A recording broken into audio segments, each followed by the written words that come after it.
I'm Pastor Keith Richard. Welcome to another Connection Point video. This weekend at Emmanuel, we began a 3-week sermon series on suffering. We looked at 2 readings from Luke chapter 22.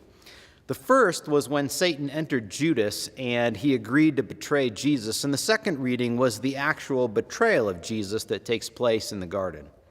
At the end of the second account, when Jesus is about to be taken away to suffer for the sins of the world, he says to Judas, to the soldiers, and essentially to Satan himself, "This is your hour when darkness reigns."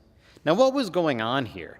Did Satan all of a sudden become stronger than Jesus? Had Satan won at this point? Absolutely not.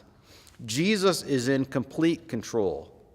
You see, Jesus understood the suffering that he was about to undergo, and he knew it had to be done. He could have summoned 1,000 angels to come and rescue him at any point. However, Jesus knew he had to suffer. He knew that was the plan all along.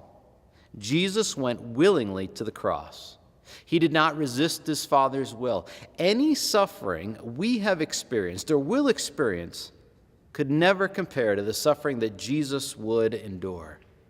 It's hard to conceive why anyone would allow themselves to suffer in such a way. That is until you read Hebrews 12, verse 2. It says, "Let us fix our eyes on Jesus, the author and perfecter of our faith, who for the joy set before him endured the cross." Jesus could see beyond the cross. And what could he see? He could see resurrection. He could see his redeemed creation.